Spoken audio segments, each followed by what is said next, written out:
What's up guys, this is Ercan from OGPT, OG Performance and Tuning in Santa Clara here. Actually we had this channel for a long time, but we could not create content on this channel. We had a lot of live events. We had to take a break due to those events. But right now we have the time, we have the opportunities to create new content for the channel. The main reason for me taking this video is to ask you guys what kind of content you would like to see on this channel. Yeah, and I want to show you guys what we do here at OGPT. And I want to show a couple cars that we have currently at the shop and what we do on them. I would really like you to help us determine the content for this channel. Hopefully we can bring those up for you guys and create those content for you guys, and then we can go from there.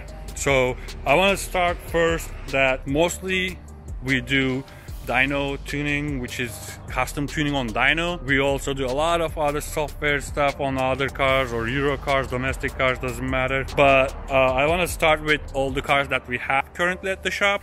Let's see what we have. This is our shop in Santa Clara, OGPT. We have 4 lanes, like these first two lanes we use for software upgrades or software related work. When I say software related work, it includes software update, different software flashing to cars, retrofit coding, retrofit, programming, etc. are being done on those first 2 lanes.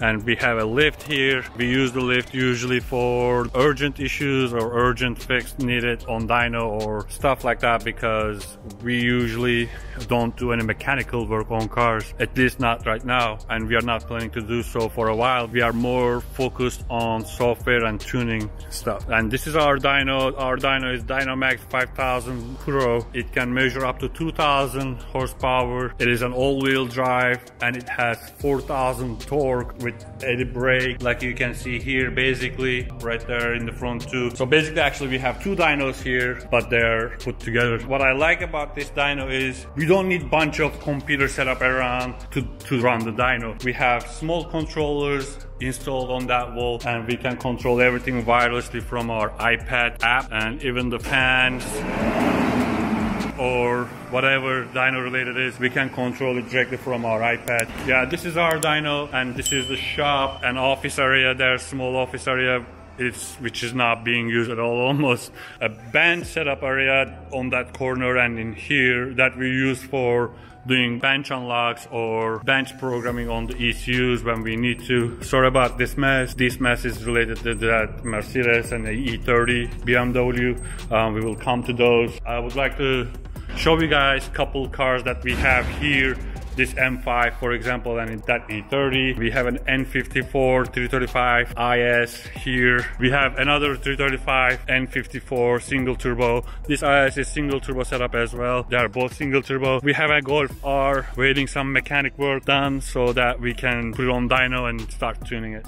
So let's see a couple cars and what we do here. Alright, so this is one of my favorite builds in the shop right now. This is a E39 M5. Currently we have Vortex V1 supercharger, V8 engine, 39 M5 engine, but it's fully built. It has everything forged inside, you name it. Other than that, this car has something very unique inside the intake manifold here. It literally has a chiller inside. The AC, these lines, AC line goes inside the intake manifold to cool the air down, lower the IAT's intake air temperature, and it helps a lot. I mean, it makes me burn inside, but still, as long as the engine is good, it doesn't matter how we are inside, right? Currently, the car is running with the stock ECU and an injector controller there, as you can see. On this setup, on 91 octane, only 91 octane, shitty California 91 octane, we were able to make 615 horsepower to the wheels. So this car promises a lot, but in order to squeeze more out of it, we need a standalone ECU, which we ordered, should be delivered already, and we will start installing the standalone ECU. Once we install the standalone ECU, we will also start injecting meth. We will also start tuning this car for flex fuel and fully 85. Our goal is to make, to be honest, I'm pretty sure safely we can make 900 with this car. We will see. Follow us. We will definitely definitely update you guys about this build as soon as we install the standalone. The car should be done basically. I mean, the engine side of it should be done. We should be able to put it on dyno with a different fuel, maybe even start injecting meth. Currently, I think we are running somewhere within 10 to 12 PSI. But again, we will see once we install the standalone how things go. We'll update you guys on this build. The interior is right now is ripped. We have some gauges there that we need to replace. We are replacing. We have 2 gauges there, oil pressure, fuel pressure, AFR gauge being installed. That's why this mess is here. So once we install the AFR gauge from AEM, we will put all this together. We'll update you guys on this as well. So yes, this is the reason why this car is my favorite build, because I love this chassis, bro. They are really good looking, and this car is gonna be kind of sleeper. You will not be able to guess when you see it on the road. You won't say, oh, this guy can push 900 to the wheel. I don't think no one is gonna think about that. I'm so excited about this build. We'll see what we can do, what we can make, but the goal is basically to do 900 safely. If we can get more out of it, why not? Right? All right, let's get to the other car right now.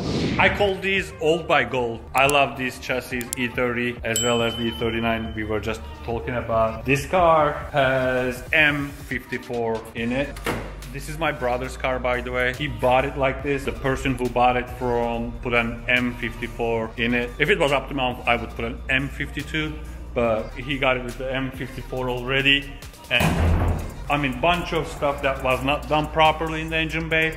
We started putting it together. We are almost there though. Let me show you guys the engine bay. This is an M54 engine. When my brother bought it, this was looking like a disaster. Intake was completely broken and it was kind of hanging there. It did not have temperature sensor to kick in the fan. The fan was barely working. The fan that we removed, it was not enough for this engine. The car was overheating. We bought a new intake with a new coupler. We bought a new thermostat here. We bought a new fan. This radiator and the fan was literally hanging there with couple brackets, metal brackets. We made a nice looking bracket there for the fan and the radiator. We ran a new wiring for the fan relay. We put the temperature sensor so that once temperature reaches the threshold, the fan kicks in and then starts cooling the engine. This fuse box was sketchy too. It had bunch of broken parts. We just put a new fuse box. But other than that, what we did outside, on the front side, the grill was fucked up. The grill was, you know,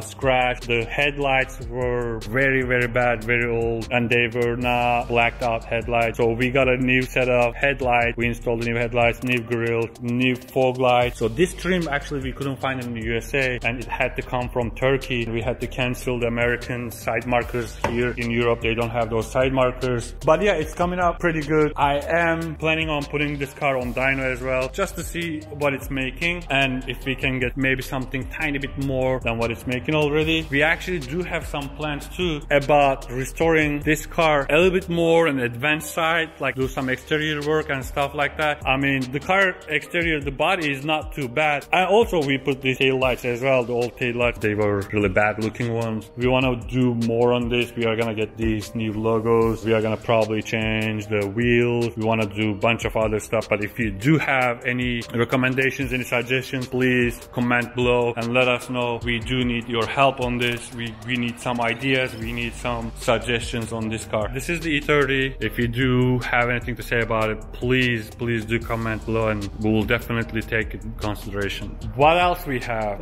Most people know already from my channel, this is my car. This is an M2 competition 2019, full bolt-ons, and I'm running fully 85. I do want to do a lot of stuff on this car, but I literally have no time. I mean, I had my intakes wait in my trunk almost 6 months to be installed because I just don't have time. As I said in the beginning of the video, the reason that we had to take a break for this channel was because we don't have time. We didn't have time. So now we have time. I do want to do a bunch of stuff on this car again. Time will show. Of course, the customers are the priority in the shop. If you do have any recommendations on my car too, comment below. We'll definitely take it into consideration. We'll update you guys, of course. this is it. All right, so we have this 335 IS here. This 335 IS, as you know, they come with DCT double clutch transmission. The owner installed top mount dock race single turbo kit, brought it in for custom tuning on our dyno. Only thing that it's missing and waiting for now is stage 2 low pressure fuel pump. I like this interior. I don't know if you guys like it or not. The Corbeau bucket seats and nice carbon fiber steering wheel and nice carbon fiber touch inside. We are tuning this car on MHD Flasher app that we can read and write files, monitor the car, log the car, dock race, single turbo kit, the precision turbo, charge pipe, tile blow off valve. It has a max solenoid. We are waiting for the low pressure fuel pump. Does not have any port injection or anything like that as for now, because we are gonna tune this car for only for 91 octane for now. And then once the owner gets the necessary upgrade, port injection, intake manifold and stuff like that, after that we will be able to tune it for the higher power with the E85 fuel. This is one of the N54s that we are working on currently. The car will make good power, I'm pretty sure. As long as you have the right mod running on the right tune, you should be able to make definitely healthy power and good power on your car, right? This is basically it, what we have in the shop. I mean, we have another N54 here on the street waiting for us to put it on dyno. Actually, that's done completely. We are gonna probably put it on dyno in a day or two. That car is also single turbo dock race. It has a port injection running on motive reflex controller. Yeah, once we put it on dyno, we are expecting easily over 600, 650 to the wheels, but we will see. Another one is the Golf R. That Golf R has 925cc injectors with a PR fuel rail. It is also waiting for some parts, some mechanic issues. It needs to be fixed. We are waiting for that car. We will put it on dyno too. This is what I wanted to show you guys in the first video anyways. But again, I need your guys' ideas, suggestions, recommendations. What kind of content you would like to see from us? Let us know, comment below. If you can subscribe and like this video, we would really appreciate it. Of course, if you like the video, let us know. We'll be in touch, and if you need anything, if you have any questions about your build, you know where to reach us. We'll get back to you as soon as we can, but usually during the week we are on dyno. We may not be able to get back to you right away. Let us know in the comments. Thanks for watching. See you guys soon.